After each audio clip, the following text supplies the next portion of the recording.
दोस्तों, आज हम आपके लिए महात्मा बुद्ध की ऐसी कहानी लेकर आए हैं जिसे सुनकर आप अपने अंदर उठ रहे गंदे और वासना के विचारों को अवश्य रोक पाएंगे। उससे पहले अगर आप भी भगवान बुद्ध को दिल से मानते हैं और उनके सच्चे भक्त हैं तो कहानी को पूरा सुने और चैनल को सब्सक्राइब करके कमेंट बॉक्स में नमो बुद्धाय अवश्य लिखें। एक बार एक युवक गौतम बुद्ध के पास आया और गौतम बुद्ध से बोला कि हे बुद्ध, मेरे मन में इतने गंदे विचार क्यों आते हैं? मैं नहीं चाहता कि मेरे मन में गंदे विचार आए, पर मेरे मन में हमेशा काम वासना के विचार चलते रहते हैं और मैं इनके बारे में सोच सोच कर बहुत परेशान हूं। मेरी ऊर्जा और समय यह सब सोचने में ही नष्ट हो जाता है और इन सब के विचारों की वजह से मैं कभी भी शांत नहीं रह पाता और मैं हमेशा ही स्त्रियों को देखकर मोहित हो जाता हूं, अपने आप को रोक ही नहीं पाता। बुद्ध मुस्कुराए और उन्होंने उस युवक से पूछा, क्या तुम्हें पता है यह काम वासना होती क्या है? फिर उसने ने उत्तर दिया और कहा, बुद्ध, मैं यह तो नहीं जानता कि काम वासना होती क्या है, पर हां, ये जो भी है बहुत बुरी चीज है। फिर बुद्ध ने उस युवक से कहा कि सबसे पहले तो तुम्हें यह समझना है कि प्राकृतिक रूप से जो भी चीज हमारे अंदर है वह बुरी नहीं है। हमारे जीवन में उसकी कुछ ना कुछ जरूरत है। वासना कोई बुरी बात नहीं है। यह तो हमारे मन की एक भावना है जो हमें किसी ना किसी चीज की कमी का एहसास करवाती है और फिर हम उस चीज को पाने के लिए उस चीज की तरफ आकर्षित हो जाते हैं। जैसे अगर तुम्हारे पास धन की कमी है तो तुम में धन पाने की वासना उत्पन्न हो जाएगी। तो वासना कुछ और नहीं, बस एक प्रकार की कमी है जो कि एक प्रकार की जरूरत का एहसास है, और जब यह जरूरत शारीरिक हो तो हम इसे काम वासना का नाम देते हैं। युवक ने गौतम बुद्ध को कहा कि बुद्ध, मुझे काम वासना का मतलब तो समझ में आ गया, पर आप मुझे यह बताइए कि यहां आती कहां से है और कैसे आती है। गौतम बुद्ध ने कहा कि काम वासना कहीं से आती नहीं है, यह तो हमारे अंदर ही होती है और इसका होना तो जरूरी भी है, तभी तो मानव जाति का विस्तार होगा। युवक ने कहा, जब यह हमारे अंदर ही है और जरूरी भी है तो फिर लोग इसे गलत क्यों बोलते हैं? बुद्ध ने कहा कि यही तो समस्या है। लोगों ने काम वासना को गलत तरीके से सोच लिया है, इसे छुपाने की, दबाने की कोशिश करते हैं। काम वासना गलत नहीं है, बल्कि काम वासना का गलत तरीके से प्रयोग करना गलत बात है। लोग जिससे प्रेम करते हैं बस उसी के लिए जीने लग जाते हैं, उसे पाना ही अपना मार्ग बना लेते हैं और उसी के बारे में हमेशा सोचते रहते हैं, पर यह सब गलत है। बुद्ध ने युवक से कहा, क्या तुम्हें पता है जानवरों में भी काम वासना होती है? युवक ने उत्तर दिया, हां बुद्ध, जानवरों में भी काम वासना होती है, क्योंकि जानवर भी तो आखिर अपने वंश को आगे ले जाएंगे। बुद्ध ने कहा, तो फिर हम जानवरों के काम वासना को गलत क्यों नहीं कहते? युवक ने कहा, मुझे नहीं पता महात्मा, आप ही मुझे बताइए। गौतम बुद्ध ने कहा कि जानवर अपनी काम वासना का प्रयोग आनंद प्राप्ति के लिए नहीं करते, वह तो सिर्फ संतान उत्पत्ति करने के लिए काम वासना का उपयोग करते हैं। जानवरों को प्रकृति ने इतनी समझ नहीं दी कि वह काम वासना को अपने सुख का आधार बना सके। मनुष्य अपनी समझ के बलबूते पर प्रकृति में पाई जाने वाली प्रत्येक वस्तु को अपने सुख के लिए प्रयोग करता है। हम इंसानों ने ही काम वासना को अपने सुख का साधन बना लिया है, जबकि प्रकृति ने तो हमें अपने वंश को आगे अग्रसर करने के लिए दिया था, लेकिन इंसानों ने इसे अपने जीवन का परम लक्ष्य बना रखा है और इस तरह से काम वासना का आ जाना गलत है। युवक ने पूछा, महात्मा जी, ये काम वासना हम पर हावी क्यों होती है? क्यों यह हमेशा क्यों आ जाती है? तब गौतम बुद्ध ने कहा कि सुनो, अब जो मैं तुम्हें बताऊंगा उसे तुम ध्यानपूर्वक सुनना। काम वासना का सारा खेल तुम्हें समझ आ जाएगा, तुम्हें तुम्हारे सारे सवालों का जवाब मिल जाएगा, बस तुम्हें ध्यान से सुनकर समझना है। एक बार की बात है, एक आश्रम में गुरु और उनके शिष्य रहा करते थे, जो रोजाना आश्रम के बाहर स्थित गांव में भिक्षा लेने के लिए जाते थे। उस आश्रम का एक शिष्य जिस गांव में भिक्षा लेने जाता था, उस रास्ते में एक नदी मिलती थी। एक दिन उसने देखा कि एक युवक वृक्ष के पीछे छिपा है। वह उस युवक के पास गया और उससे जाकर बोला, भाई, तुम इस वृक्ष के पीछे छिपकर क्या देख रहे हो? युवक ने कहा, अरे तुझे नहीं दिख रहा क्या कि मैं क्या देख रहा हूं? तब शिष्य ने नदी की तरफ देखा तो वहां पर कुछ युवतियां पानी भर रही थीं। तब उसने उस युवक से कहा, अरे भाई, वहां पर तो युवतियां पानी भर रही हैं, इसमें छिपकर देखने वाली क्या बात है? तब वो युवक शिष्य की तरफ देखकर उससे कहता है, अरे पागल, तुम्हें दिखाई नहीं दे रहा क्या कि कैसे यह परियां नदी से पानी निकाल रही है? जरा उनकी अदाओं को तो देखो, उनके कोमल शरीर को देखो, उनकी पतली कमर मटके को उठाते समय बाल खाती है और उनके बाल उनकी कमर पर कैसे लहरा रहे हैं, मानो सुंदरता बिखर रही हो। शिष्य ने फिर नदी की तरफ देखा और इस बार वह इसे देखता ही चला गया। अभी तक तो कुछ भी नजर नहीं आ रहा था और वह बिल्कुल निर्भय था। उसे किसी भी बात का कोई डर नहीं था। लेकिन अब वो छिपने लगा और उन युवतियों को देखने लगा। और जब वो छिपकर उन युवतियों को देख रहा था, तभी वह अचानक अंदर से कांप गया और उसने कहा कि यह मैं क्या कर रहा हूं? मैं जो कर रहा हूं वह सही नहीं है। मुझे यहां से चले जाना चाहिए। और फिर वह जल्दी से वहां से चला गया। वो आश्रम पहुंच जाता है। आश्रम जाकर वो अपने कार्यों में लग गया। लेकिन जो अभी वह देखकर आया था, वही उसकी आंखों के सामने बार बार आ रहा था। उसके मन में वही दृश्य चल रहा था। उसका मन वही सब कुछ देखने के लिए उतावला हो रहा था। उसका किसी भी काम में मन नहीं लग रहा था। सुबह होते ही वह जल्दी ही भिक्षा के लिए आश्रम से निकल जाता और उस नदी के पास वाले वृक्ष के पास जाता, जहां पर वह युवक पहले से मौजूद रहता था। उसके साथ मिलकर युवतियों को छुप छुप कर देखता था। अब वह रोज ऐसा करने लग गया। यह उसके रोज का काम हो गया। अब उस शिष्य का मन किसी भी काम में नहीं लगता था। वो हमेशा ही किसी न किसी प्रकार के विचार में उलझा रहता। वो आश्रम के कार्यों को भी ठीक तरीके से नहीं कर रहा था। ना वो ठीक से सो पाता था, ना वो ठीक से खाना खा पाता था। उसका मन बेचैन सा रहता था। उसका मन बार बार उन युवतियों के सौंदर्य को देखने के लिए लालायित होता रहता था। जब गुरु दीक्षा देते, तब भी उसका मन कहीं और विचारों में खोया रहता था। गुरु ने अपने शिष्य की इन हरकतों को भांप लिया था। तब एक दिन गुरु ने शिष्य को अपने पास बुलाया और कहा कि आज से मैं भी तुम्हारे साथ भिक्षा मांगने चलूंगा। तुम और मैं साथ साथ भिक्षा मांगने चलेंगे। तभी शिष्य गुरु को मना करते हुए बोला, नहीं गुरुदेव, आप परेशान क्यों हो रहे हो? मैं अकेला ही ठीक से भिक्षा मांग सकता हूं। गुरु ने शिष्य से कहा कि ठीक है, तुम अकेले ही भिक्षा मांगने जाओ। शिष्य तुरंत वहां से भिक्षा मांगने के लिए निकल गया। उसके जाने के बाद गुरु भी आश्रम से निकल गए और शिष्य का पीछा करने लगे कि वो कहा जाता है, किससे मिलता है। ये सब देखने के लिए उसके पीछे पीछे चलने लगे।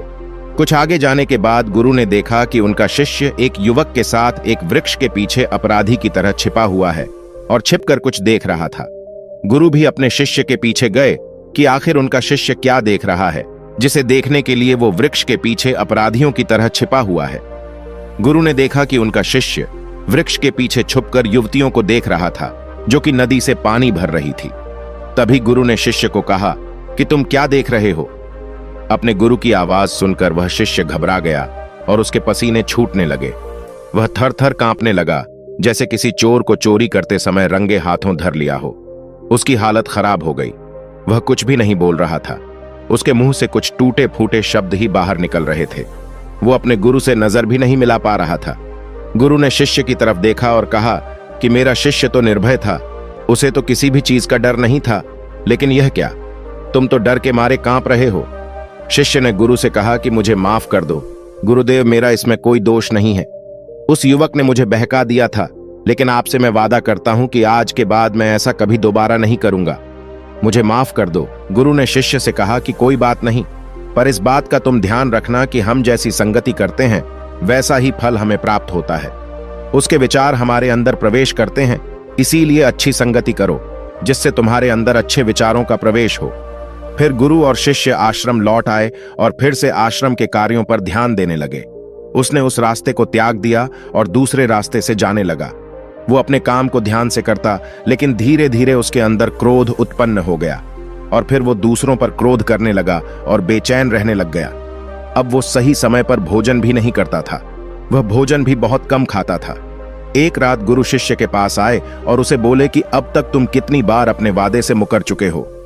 यह सुनकर शिष्य अपने गुरु के चरणों में गिर गया और रोने लगा। रोते रोते ही उसने गुरु से कहा कि गुरुदेव, मैं कई बार अपना वादा भूला हूं, फिर वादा कर लेता हूं, लेकिन हर बार मैं वादा भुला देता हूं। मेरा मन मेरे नियंत्रण में है ही नहीं।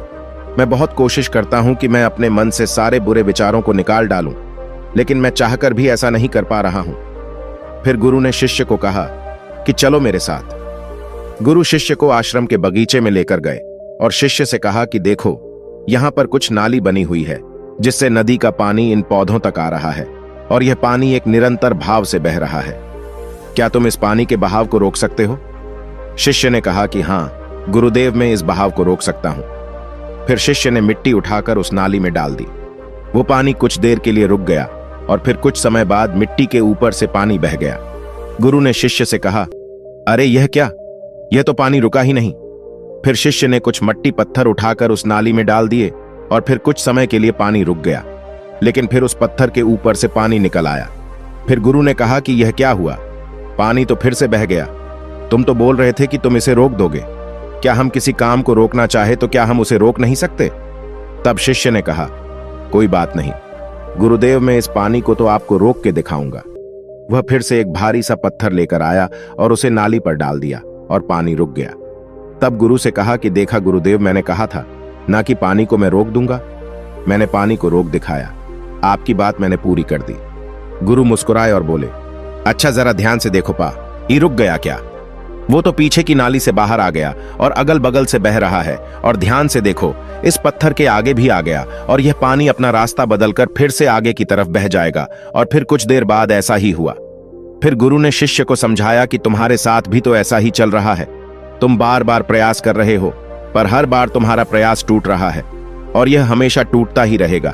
तुम कितना भी मिट्टी पत्थर रख लो, लेकिन पानी तो अपना रास्ता बना ही लेगा। यह सब देखकर शिष्य ने गुरु से कहा कि हे गुरुदेव, क्या कोई तरीका नहीं है जिससे मैं गंदे विचारों से बाहर निकल सकूं और यह मेरे मन में आए ही नहीं? गुरु शिष्य को एक नदी के पास ले गए जहां से उस बगीचे में पानी आ रहा था। गुरु ने शिष्य से कहा, वो पानी इसी नदी से जा रहा है। अगर हम यहीं से उस रास्ते को बंद कर दें जहां से पानी बगीचे में जा रहा है, अब क्या हम पानी को रोक नहीं सकते? शिष्य ने कहा कि हां गुरुदेव, अवश्य ऐसा हो सकता है। मैं इस पानी को यहीं से बंद कर देता हूं, तब आगे की नाली में पानी जाएगा ही नहीं और फिर बगीचे में पानी जाएगा ही नहीं। फिर शिष्य ने नदी से जाने वाले रास्ते को बहुत मेहनत करके पत्थर और मिट्टी डाल डालकर बंद कर दिया और गुरु से कहा कि गुरुदेव, मैंने पानी को बंद कर दिया है, अब यह पानी बगीचे में जाएगा ही नहीं। तब गुरु ने कहा कि अगर पानी बगीचे में नहीं जाएगा तो पौधों को पानी कहां से मिलेगा? उन पौधों को तो पानी की आवश्यकता है और उन पौधों में कुछ पौधे तो ऐसे हैं जिनको रोज पानी की आवश्यकता है। वह तो मुरझाकर मर ही जाएंगे, उनका क्या होगा? पानी तो हमें खोलना ही होगा। शिष्य ने गुरु की बात सुनकर वापस नदी से जाने वाले पानी का रास्ता खोल दिया। तब गुरु ने शिष्य से पूछा कि अगर हम इस नदी के पूरे पानी को बगीचे की तरफ कर दे तो क्या होगा? तब शिष्य ने जवाब दिया कि गुरुदेव, वहां पर जितने भी पौधे हैं वो गलकर नष्ट हो जाएंगे, वहां पर कुछ नहीं बचेगा। फिर गुरु मुस्कुराए और बोले, तुम इस बात को समझो कि हमें किसी भी चीज को रोकना नहीं है, बस हमें हमेशा संतुलन बनाए रखना है। कम पानी से भी पौधे नष्ट होते हैं और ज्यादा पानी से भी पौधे नष्ट होते हैं। हमारा जीवन संतुलन से ही चलता है। गुरु ने शिष्य से कहा कि अगर मैं तुम्हें कहूं कि तुम आम के बारे में मत सोचो तो तुम्हारे मन में सबसे पहले किसका चित्र आएगा? शिष्य ने कहा कि गुरुदेव, मेरे मन में तो पहला चित्र आम का ही आएगा। गुरु ने कहा कि जब हम गंदे विचारों को जबरदस्ती रोकने का प्रयास करते हैं तो वह और मजबूती के साथ हमारे अंदर प्रवेश करते हैं, हमारे अंदर उठते हैं। इसीलिए हमें उन्हें कभी भी दबाने की कोशिश नहीं करनी चाहिए। फिर गुरु ने शिष्य को समझाते हुए कहा कि हमारे गंदे विचार बुरे लोगों की संगति करने की वजह से भी आते हैं। कई बार क्या होता है कि कामुकता हमारे अंदर होती नहीं है, लेकिन कुछ अश्लील लोगों के साथ रहने की वजह से ये हमारे अंदर हावी हो जाती है। फिर शिष्य ने कहा कि गुरुदेव, आप सही कह रहे हैं, मैं अपने मार्ग से भटक गया था। फिर वह शिष्य उस रात बहुत ही चैन की नींद सोया। सुबह अपने कार्यों को पूरे मन से किया और फिर सुबह वो भिक्षा लेने के लिए उसी रास्ते से गया जहां वह युवक आज भी वृक्ष के पीछे छुपकर उन युवतियों को देख रहा था।